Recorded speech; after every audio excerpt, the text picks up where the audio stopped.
Welcome to Bleeding Blue, a show about the New York Football Giants and its history. My name is Justin Panic. You're going to see snacks next week because this week we interviewed the author of the book that we have been talking about for the last month, The Big 50, The Men and the Moments That Made the New York Giants. We talked with Patricia Traina. She was nice enough to give about a half an hour of her time, and we talked about her book, talked about some of her favorite moments, most challenging moments, writing an awesome book, and I really do recommend, again, it's been a lot of fun this past month reading this book. We couldn't even get to half of the moments and the men and the things that she wrote about, the great history that this franchise has to offer. So I really recommend check out The Big 50. You get it, you read it over the summer. If you're going on a summer vacay, it's a perfect book for that. So, without further ado, we're going to throw it to Patricia Traina. All right, welcome back to the show, and now we want to welcome on, you know her as a writer and a reporter on Giants Country. You also know her for her podcast, the Locked On Giants podcast, but most importantly right now, the author of The Big 50, The Men and the Moments That Made the New York Giants, Patricia Traina. Welcome on to the show. How are you doing? Thank you so much for joining us. Thank you, Justin. Always great to be on with you, and I appreciate you having me on. No, thank you. This has been a really fun book to read, and I'm basically going to repeat the same thing that I did to you before we started the show. I feel like if you're a Giants fan who's relatively younger, who wants to get into the Giants, to get to know the history of this franchise and get to know so many moments, not just one specific player, not just one specific moment or one specific generation, if you kind of want to know the good history and the great history that this franchise has kind of like in a bubble, these 50 moments and these 50 men that you kind of described, I mean, it's it. And this is really a book where I would give to starters, and then also people that want a refresher on the good old days, the glory days, or even just the recent glory days too. I would tell them to pick up this book, and it's been really fun for like the past month going through some of these chapters. Well, thanks. I appreciate it. It was a fun project to work on. It was a challenging one because, the Giants, they've been around for almost 100 years now. So to go back and pick 50 men, 50 moments. And, there were going to be some guys that got left out. And, I tried every way possible to mention as many as I could, even if they were like kind of, part of a bigger chapter, so to speak. And it's interesting. I read some of the reviews and somebody said, oh my God, you didn't cover Mark Bavaro. Well, I think I touched on Mark Bavaro a little bit in some of the other chapters, but, it's just when you're limited to 50, and you're given direction, which I was kind of given direction from the editors, because this is part of a series, actually.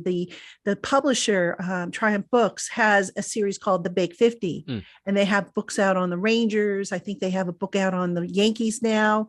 I think a book was coming out on the Mets. I'm not sure, but they do a series of all the teams, Major League Baseball, NFL. So there's kind of a template, but each author has their own autonomy as to what they include, how they set it up, and so on.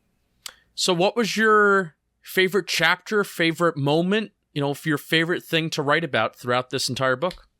Well, anything that I lived through, obviously, because, I have some fond memories, obviously, of stuff I lived through. I tell people all the time, my career highlight, my favorite moment covering the Giants, and I've been covering the Giants now for over 30 years, was the Super Bowl in 2007. I mean, matter of fact, that whole playoff month was just magic. It was the most fun I've ever had. I mean, it was a lot of work. I was traveling every weekend, so it's like, and during the winter, no less. And that was the weekend, obviously, or the month, I should say, when we had that Green Bay game where everybody froze their toenails off. But it was so much fun, Justin. And then to get down to Phoenix for the Super Bowl and go through that was just, I don't know how to put it into words. It was my favorite moment. It's something I'll never forget. And I still talk about it to this day with, colleagues who covered it back then with me. We talk about our travel adventures. We have a lot of little cute behind the scenes stuff, which I think people would find funny, but it was just so great. And what was also cool about it is that year, I felt like the media and the players kind of bonded as strongly as I've ever seen it, if that makes sense. I mean, not that it's, the players versus the media. I don't want you to get that impression, but it just seemed like everybody bonded as a family. And we were like, instead of being the ugly cousins, we were like part of the family, if that makes sense. Mm-hmm. So it was just that by far, I think, was my favorite chapter. I feel like winning will do that too. Sure. Nobody wants a microphone stuck in their face when you're losing. And even though the Giants weren't losing per se, especially when you compare it to now during the early Coughlin days, but there was still a lot of adversity. There was a lot of personalities. You actually titled the chapter, and we were on air, and I literally got confused over this. You titled the chapter the 18-year championship drought, and we were on air, Bleeding Blue, and I was like, what chapter is this? Because everybody talks about the championship drought, between when they won the championships and then the Super Bowls. Like, you don't really hear the 18-year drought between the 91 Super Bowl and then the 2007 Super Bowl. And Snacks was like, are you an idiot? It's the drought that they had before 2007. I'm like, oh, that didn't really register in my brain that there was that long of a drought. So to hear that was, the most enjoyable for you to write, then also live through and cover, it's really, really cool. Because I guarantee a lot of people agree with you as a fan. That was probably the most enjoyable Super Bowl as well. Well, also a lot of people were alive back then. Yes. Maybe some of the people today were younger children or whatnot, but a lot of people were alive when that happened. Whereas opposed to if I talk about the '86 Super Bowl, I was alive for that. But I think a lot of people, maybe a lot of my audience, especially those who are into YouTube and whatnot, maybe they were a little younger or something. I have a mixture of age ranges for my audience, but I find when I talk about the days of Lawrence Taylor and Phil Simms, and people are like, they know the names, but they didn't see them play. Right, and I'm right. boy, you really missed out. Yeah. Do you get the sense that the 07 Super Bowl, now it is recency bias because, like you said, a lot of our audience, I was alive for that as well. I was young, but I was alive for it. But do you get the sense that the 07 Super Bowl has more magic to it just because there's more eyes on the Giants, there's more eyes on the game of football compared to Super Bowl 21 and that 86-87 team, even though that was the first team to actually win a Super Bowl? Like, what, in your opinion, especially from writing the Big 50, what team maybe had a little bit more magic with them? I'm going to say the 90 team. Okay. Even the 90. Super Bowl, okay. Yeah, the one that won Super Bowl 25. I think that team, nobody expected anything out of that team. That was the year they lost Phil Simms, midway through the season, or I think 3/4 of the way through the season. They were going to face the Buffalo Bills in that Super Bowl, and the Bills at the time they were dynamic. Jim Kelly, that K-gun offense, and Bill Belichick, and how he shut that team down was just brilliant. And then, from the offensive perspective, to have, to run the ball with Otis Anderson, who was the MVP of that Super Bowl. So that team, I don't think that a lot of people expected that team to go as far as they did. As a matter of fact, I remember, and this was pretty kind of, I remember talking to Mark Collins about this. I said, there was a story. I said, tell me if this is true or not. But there was a story that the 49ers were so confident they were going to go to the Super Bowl that they had already booked their piano player to play in the lobby of the hotel. And they had booked a bunch of, vendors that they normally use because they were so confident they were going. And now it's like, oh, the Giants just ruined it, so we've got to cancel all that stuff. And that was a true story. They had booked certain people to go down, and because they were looking past the Giants, kind of like, in 2007 when the Cowboys were handing out tickets to the championship game, looking past the Giants in the divisional round. I was going to say, when are teams going to learn to not do that? Yeah, really. When are they going to learn? So you mentioned Bill Belichick in that game plan, and one of the things that I kind of phrased with reading in the Big 50, watching America's game of those two Super Bowl winning teams. I thought 86-87, that's LT's 20.5 sack season. I thought 86-87 was a lot more of a talented team versus 90 and 91. You got to see the brilliance of, especially Bill Belichick and the coaching. You got to see the brilliance of what good coaching can do in 90-91, and that's how those two teams differed. And something that we talked a lot about when it came to Bill Belichick, we put in an episode Tom Landry, Vince Lombardi, Bill Belichick, like the great assistant coaches that the Giants had. And that was an episode that we did. And we're going back and forth on kind of what happened with Bill Belichick after the 1990-91 season. Bill Parcells, I think in the month of May, says that he's going to retire. He's going to get the bypass surgery. Now, that is very, very late to be looking for a new head coach. But in your opinion, do you think if it came down to it and Bill Belichick was still available at that time, do you think he would have been the Giants head coach, or was Wellington Mara, George Young going to nip that in the butt because they didn't feel like he was a fit for New York? I think George Young might not have felt that Belichick would be a fit.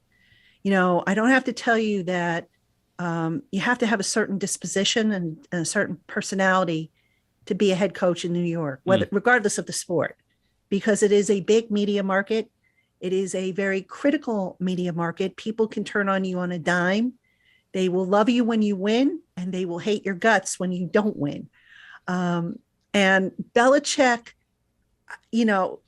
brilliant coach. I mean, he has proven it hands down. But I don't get the sense that the organization at the time felt that he would be a fit, which is why they kind of, didn't stop him from going to Cleveland. I think he went to Cleveland, became the head coach there, and unfortunately didn't do very well out in Cleveland. I always remember, he went out there and he brought out some of his old guys out there, didn't do well. Then he came back. I think he was an assistant with the Jets, if I'm not mistaken. Didn't last long when he got promoted. I think he got promoted to head coach, and then he resigned, put his resignation on a napkin. And then, eventually he ended up in New England where, he carved out a Hall of Fame career. Yeah. So, the New York market is not for everybody. It does take a certain type of personality. And I just get the impression based on the research I did that the Giants, not necessarily ownership, because look, they love Bill Belichick. They still do. But there were other people who felt that maybe he wouldn't be the right fit for the team at the time. And, personality is one thing. My criteria would have been, can the guy coach? Yeah. And he showed he could coach, the defense. He was loved by his players. So I just, that's the impression I got. Now, people will disagree. I'm sure his players will disagree, but that's kind of what I was led down to believe. That I want to shift gears. I want to shift gears a little bit. You mentioned how there were some chapters and there were some moments that were tough to write. So what were some of those toughest moments? Maybe you had to do a lot of research, something that you weren't familiar with. Give me something. I mean, anything really before I was born. I was born in 1968. So anything, where I had to go back, where maybe the records were a little sketchy, or I had to, piece stuff together. Fortunately, I had a really good resource. The Giants were wonderful with opening up their archives to me. Yeah.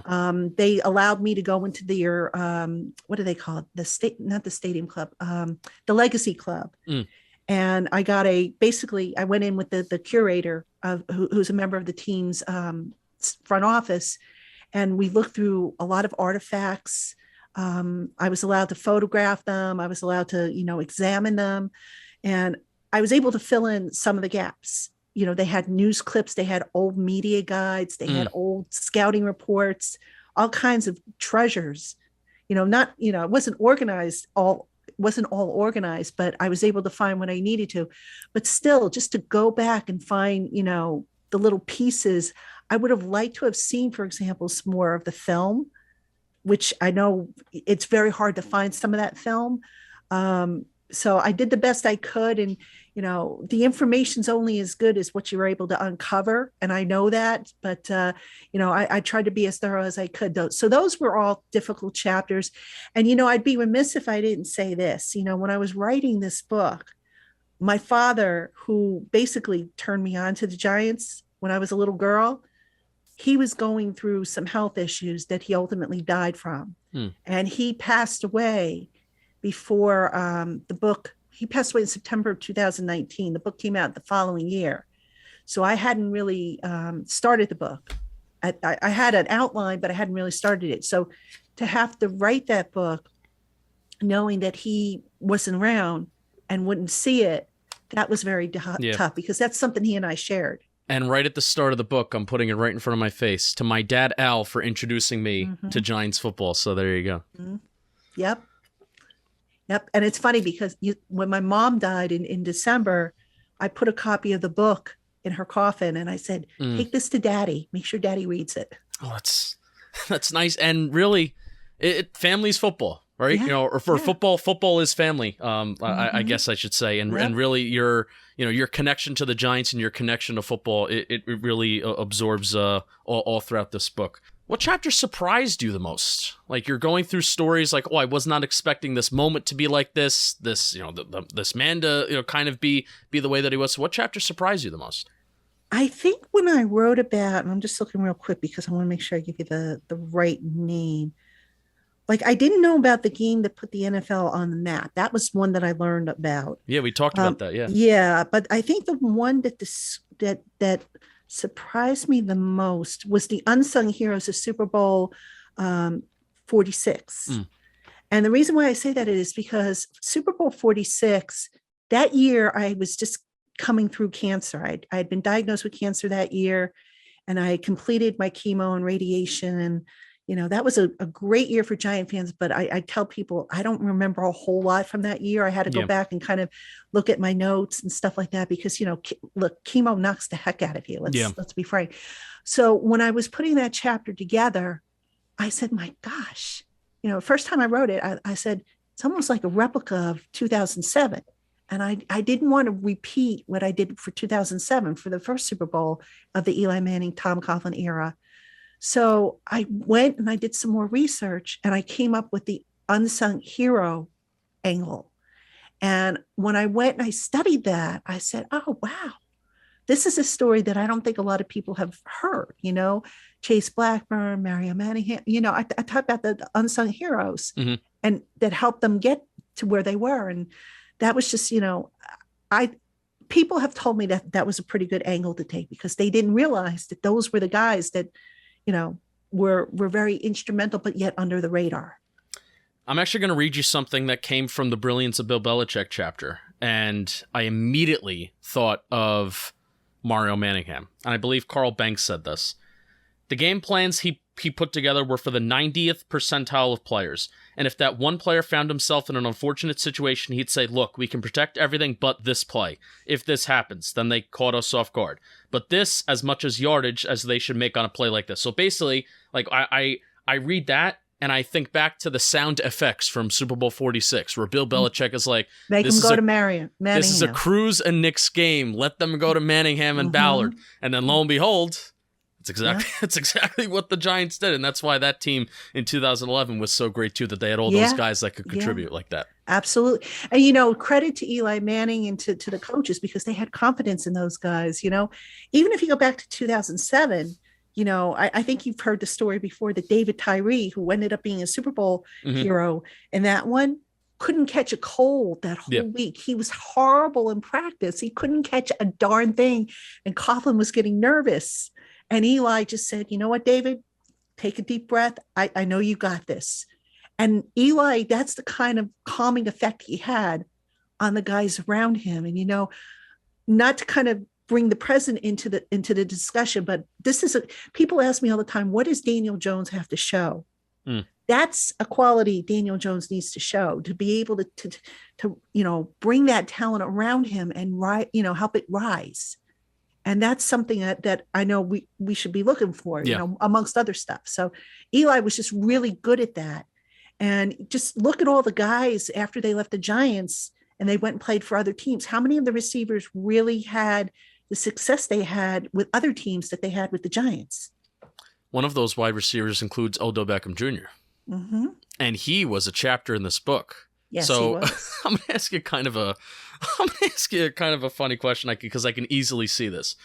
How many people were mad at you that you put an Odell Beckham Jr. chapter in, but you didn't put like a Mark Bavaro chapter in or something like that? I could easily see that happening. I got a few complaints about that, but listen, Mark Bavaro, I love the guy. I absolutely love him. My mentor he and Mark Bavaro got along beautifully. Mm-hmm.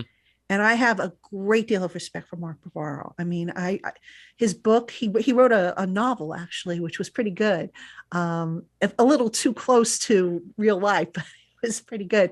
But yeah, I mean, Odell, again, it came down to the guideline was try to put as much post 1970, post 1980 stuff, try to be current. Okay. because we had to remember the audience we were targeting. And the book is suitable for all ages, don't get me wrong. But a lot of people aren't going to know about the greatest game ever played. I mean, they might know about it, but they might not have been alive to see it. They might not remember Sam Huff. They might not remember Frank Gifford. They've heard of them, but seeing them is different. So, Odell was such a lightning rod and such high expectations. Mark Bavaro, he was a solid player. I don't believe Nothing to the superstar. Yeah, that when it was came down Odell to that, was. and plus Odell was just a sexier name. And Yeah. when I was going through the chapters, I did have a chapter initially on Bavaro. I had an outline for it. And when we were going through the chapters, my editor and they felt that Odell was the more attractive chapter. So No, I didn't ask that as like a slight. I asked it no, I know. we are. I think we're starting to approach it now as we're realizing that now that Odell's he got his Super Bowl. He's been hurt. He's continued to get hurt. It's not like he found the most huge big time success that he found here in New York. So I think now we're getting to a point where fans can start to appreciate, be like, yeah, the way that he left, was it not awesome? It was not awesome, but just when he was here, it was absolutely electric. So I'm glad that we're finally getting to that point as fans, and I'm glad that even when it was very controversial during during 2020 and then before that, as you're doing research, even though it's very controversial, it was very controversial to include Odell in there. I'm glad that you did, because we are going to look back fondly on that. It's funny. A lot of people, I can remember back in when Odell was on the team, a lot of people thought I hated him, and that was not the case. I liked Odell. Mm-hmm. Odell, I thought he was immature when he was here. And it's funny, but he and I used to have some really good conversations about life. It's so funny, but yet I'll let you in on a little secret. He is the only player that has ever blocked me on Twitter. And I don't think he did it. I think somebody, his team. Yeah. I think somebody on his team did it because, people would tag me when I would say, oh, Odell's got to stop with this silliness, and people would tag me and tag him and somebody from his team.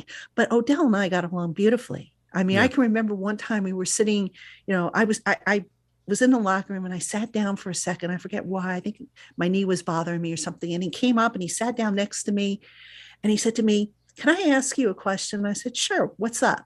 And he started asking me about love and life. And I was like, okay, I didn't expect that to come. So we were having this whole conversation about, how do I know if I find somebody who's going to love me for me? How will I know? And where's a good place? How can I find love? We were talking about love and life. And I'm sitting there and I'm going, oh my, first off, I was like, oh my God, now I know I'm old, because if they're coming to me to ask me about that, that's when you've crossed the bridge from, being in the 20s to being in your 50s. But we had such a sweet conversation. Then I remember later that season, I was walking away from a group. I think Saquon was there at the time, and I was walking away from a group, and there was stuff all over the locker room floor. And I almost tripped. And Odell, I didn't realize this, but Odell was like right behind me, and he quick grabbed my arm and he made sure he helped me out of the locker room because it was time for us to go. He made sure that I got out of the locker room safe without tripping over anything, which I thought was really sweet. So we had, as far as I'm concerned, we had a really sweet relationship. Have you talked with Love and Life and the Key to Happiness with any other player that you've covered? Not. I've had some interesting off-topic conversations, but not that one. No. Okay. One of the things that we also talked about in the Big 50. What we did, Snacks and I, we stuck very much, and this has been the theme of the offseason. We have stuck with the pre-2007, 2011 Super Bowl team, and then even going before the 2000, NFC Championship team. We've really tried to hone down on the 80s, the 90s, and even poking our feet in the water of those championship teams as well. And one of the things that we really talked about in the Big 50 specifically is Tim Mara and Wellington Mara, and how Tim Mara made some very risky financial decisions and was losing money for long periods of time on the Giants, but had this long-term outlook on the franchise's success, and it wound up working. Wellington Mara had some opportunities to make some money for the Giants, specifically with some TV deals. And I think this is the main reason why the NFL is king over other sports, is that you look now, there is an equitable split amongst those TV deals versus Major League Baseball. Even though the national TV deals, every team gets the same, you have the local networks that, there's so much more revenue for teams like the Dodgers, the Mets, the Yankees, etc. But Wellington Mara was like, no, every team should get the same. That even though I'm in a New York market, every team should get the same from those TV deals. So long story short, the Maras set the precedent of, we're going to do what's right for the Giants, even if it hurts us in our pockets, or even if it just hurts us in the long haul. We're going to do what's right for the Giants. We're going to do what's right for the game. You've been a fan, and you've been covering the team for 30 years. Just talk to me about the Maras' way of just going about their business that is kind of, us and we over I. Yeah. Let me just say this. I mean, one of my biggest regrets is that I didn't get to know Wellington Mara as well as I would have liked to have. Now, everything I heard about him, everything I knew about him, he was a true throwback. I mean, it was always, what's in the best interest of others, as opposed to, how am I going to benefit? Well, in today's world, there aren't very many people like that. It's a me type of world. And that helped, the sacrifices that he made really helped the NFL become what it is today, as you pointed out. And, it's something he passed on to John. The other thing that a lot of people, I don't know if they know this or not, but if you wrote a letter to Wellington Mara, whether it was filled with cuss words or praise, he always wrote back to his customers, because he felt that if you cared enough to send him a letter, he was going to respond. Kind of a philosophy I've adopted too. But John, to this day, does the same thing, because his father taught him that. Now, John and his father are two very different people, but they both try to have the best interests of the team in mind. I know sometimes it doesn't look that way, and I know, there are questions given some of the decisions that have been made, but yeah, it's look, if the league benefits, they're going to benefit. All right. So the league has now expanded overseas. They're looking to get into the market in Africa. That's going to boost the revenue. Yeah. And all those teams are going to benefit from it. So a little sacrifice then has paid off now. Yeah. And that's been, I admire the game of football from the sense of that it's king. And the NFL can kind of do no wrong, even when it does wrong. And even when sometimes players slip up and maybe the commissioner's office should do some different things, it's the game can do no wrong, because you're going to have, game 7, game 6 of the finals. I guarantee if you look at the ratings from game 6 of the finals where it was Warriors Celtics, there's going to be some Thursday night football games that are going to beat out Sure. game 6 of the finals. And it's crazy that the NFL cannot fail.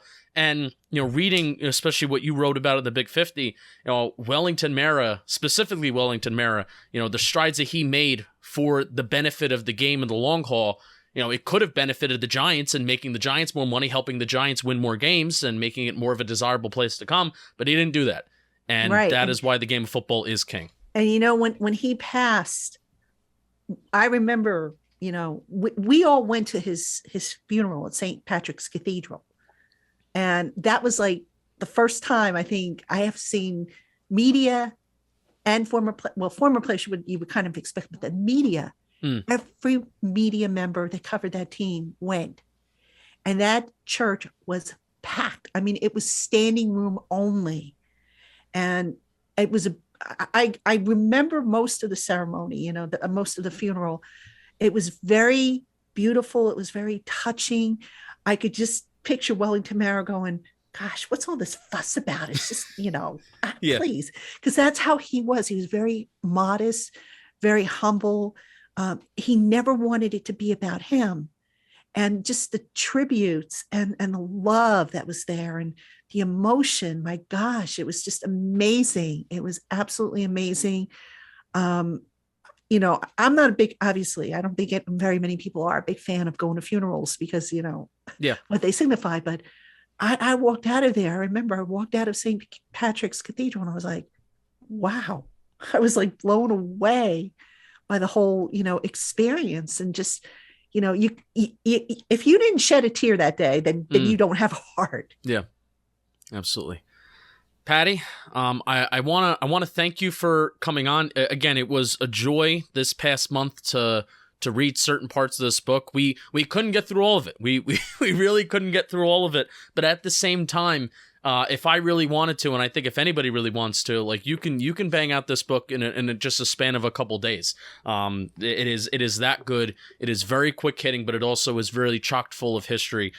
So I can't thank you enough for coming on. I can't thank you enough for writing this. And any last words? Yeah, I just want to thank you first of all for picking it to discuss and read from it and discuss it. I appreciate it. I want to thank everybody who has picked up a copy of the book. I know some people have asked about, can I get it signed? And I'm like, it's probably easier if you just reach out to me and I can send you. I have these like little author's plates that I can sign. So if you want it signed, just send me an email with your email not your email address, your mailing address, and I can always pop one in the mail and whatnot. But thank you to everybody who has supported it. And, I just, not just the book, but my work. Look, when I first started this, I didn't think anybody other than those named Traina would read my work. And I am constantly amazed when I hear from fans and they say, oh, I'm a big fan of your work, or, I love your stuff. And I'm like, me? So I appreciate it. And I appreciate you, Justin, and all you do. All right. Thank you, Patty. All right, thank you once again to Patricia Traina for coming on the show. We will be back next Monday, starting a new phase of the offseason. We're approaching the final month of the offseason for Bleeding Blue, and we're going to be doing a movie review of America's Game. So we're starting off with the 1986-1987 season, the Super Bowl 21 America's Game movie review. That's going to be next Monday. So we'll see you then. Keep on bleeding blue. Peace.